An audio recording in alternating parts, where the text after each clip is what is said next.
Penguin Random House Audio presents Mastering Diabetes, the revolutionary method to reverse insulin resistance permanently in type 1, type 1.5, type 2, prediabetes, and gestational diabetes.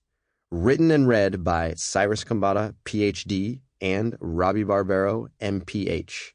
Forward by Neal, Barnard, M.D. This is the author, Cyrus Khambatta, Ph.D. This book is dedicated to those willing to challenge the status quo and to those willing to reevaluate outdated and incomplete scientific principles. Forward. This is Dr. Neal Barnard. My father arrived home from work every night around 6 o'clock. He set his heavy medical bag next to the door and plunked down in a living room chair to read the newspaper until dinner time. He was the diabetes expert for Fargo, North Dakota. Patients from eastern North Dakota and western Minnesota came to see him to find out how they were doing and to regulate their insulin doses. Not once did he come home proclaiming that a patient had been cured. He never even mentioned that a patient with diabetes got better. His goals were much more modest. He worked only to slow the inevitable complications of the disease. For many people with diabetes, that's about as good as it gets, even today. Diagnosed with type 2 diabetes, they're advised to make a few perfunctory diet changes and to take a gradually escalating regimen of medications. Drugs for diabetes, drugs for cholesterol, drugs for blood pressure. And the disease never goes away and never really gets better. People with type 1 diabetes manage the disease as best they can, hoping to stave off complications. Women with gestational diabetes assume that the disease will recur with each pregnancy. If that's been your experience, you're about to enter a completely new world. It's time to master diabetes. And for some people, that may even mean getting rid of it. The first clues that diabetes could be tamed came from observations in countries that changed their diets. In Japan, in the 1980s, for example, the fast food invasion meant that chicken wings, burgers, and milkshakes replaced the traditional rice-based diet. In the process, diabetes rates soared. Similarly, as America's appetite for meat and cheese grew decade after decade, so did the prevalence of type 2 diabetes. That led to the question, what if we do exactly the opposite? What if we throw out these unhealthy foods and move to a more plant-based diet? Our research team, funded by the National Institutes of Health, did just that. In a group of adults with type 2 diabetes, we randomly assigned half to a conventional diabetes diet that called for reducing calories and keeping carbohydrates fairly steady from day to day. The other participants began a totally new diet, throwing out meat, cheese, and other animal products altogether, and minimizing oils. Rather than restricting fruits, as many people with diabetes have been told to do, they had all the fruit they wanted. They ate vegetables, beans, whole grains, and all the foods that these ingredients turn into. Vegetable stews, lentil soup, bean burritos, angel hair pasta topped with artichoke hearts and grilled mushrooms, vegan lasagna, curries, vegetable sushi, and countless others, without counting calories or carbohydrates. In the process, their laboratory tests showed surprising results.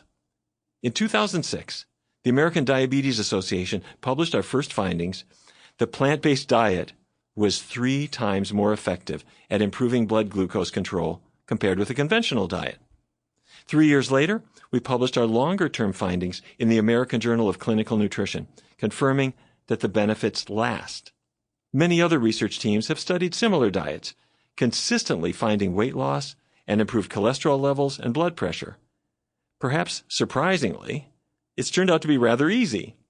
Yes, our research participants do have to learn some new tastes and unlearn others, but unlike every other diet they've been on, there's no hunger, they're free to eat as much as they want, there's no roller coaster ride of weight loss followed by weight gain, and they never have to fear carbohydrates as many people do. They're free to explore a new world of delicious foods. We've also put the diet to work for people with long-standing diabetes, whose disease has led to painful neuropathy in their feet or hands. And despite their long history with the disease, they too improve to a surprising degree. Meanwhile, our colleagues at Yale University have looked inside the human body to understand what's actually happening during a diet change. Using magnetic resonance spectroscopy, they found that fats from the foods we eat accumulate inside muscle and liver cells. And as these fats build up, they interfere with insulin function, causing a condition called insulin resistance and setting the stage for type 2 diabetes. A low-fat, plant-based diet, of course, has no animal fat and very little vegetable fat, so it helps that built-up fat to dissipate, allowing insulin function to be restored to a great degree. Many people have put this approach to work for type 1 diabetes too, finding that it greatly improves their glucose control, slashes their insulin requirements, and helps them to feel better overall. Researchers are also investigating ways of preventing type 1 diabetes, finding that breastfeeding, especially avoiding exposure to cow's milk proteins, may reduce the chances of sparking the autoimmune reaction that destroys the insulin-producing beta cells of the pancreas.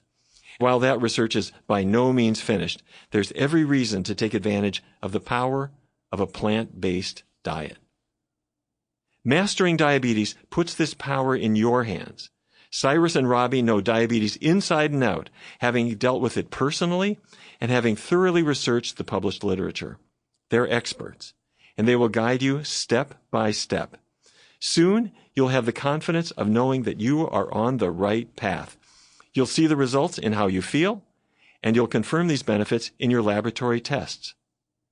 Let me encourage you to listen to this audiobook from beginning to end, to put its power to work, and to share it with others who could benefit from this life-changing new approach. This has been Neal Barnard, MD, FACC, President, Physicians Committee for Responsible Medicine, and Adjunct Associate Professor of Medicine, George Washington University School of Medicine and Health Sciences, Washington, D.C. In the process of writing this book, we read thousands of scientific papers and referenced more than 800 peer-reviewed articles. Even though there are too many references to print in this book, we are passionate about empowering you to make informed decisions for your health. Visit masteringdiabetes.org/bookinfo to explore every scientific reference in this book. Chapter 1. This book can save your life. Hey everybody, thank you for checking out this audiobook. My name is Robby Barbaro. You're going to get used to hearing my voice. And my name is Cyrus Khambatta, and you'll probably get sick of me at some point too. We're going to have a lot of fun throughout this audiobook. Thank you so much for taking the time to listen. Now, you're going to hear this many times, but we cannot emphasize just how important it is to go slowly as you go through this process. Plan to listen to this book over many weeks or listen to it several times over many weeks. There's a lot of information, and we want to make sure that you really absorb this information and understand it fundamentally. Don't expect for everything to click overnight. Think of this as a long-term game. It's a marathon, and if you approach it using that mindset, it's sure to pay dividends down the road. In this chapter, we reveal the 4 components of the Mastering Diabetes method. So before the process of writing this book and working with very talented, experienced editors, we didn't have the 4 components. This book was our opportunity to boil them down and to pick out the most important aspects of everything we've been teaching clients for many, many years, thousands of clients. And now we had this opportunity to distill it into 4 key components. And throughout the book, you're going to get all the details. So in this chapter, we also took the time to clarify there are different types of diabetes and there are different goals depending on the type that you are living with. So this was a good opportunity for us to help set those expectations and know what's going to happen as we go through this audiobook together. So we hope you enjoy this chapter, and we'll catch you in the next one.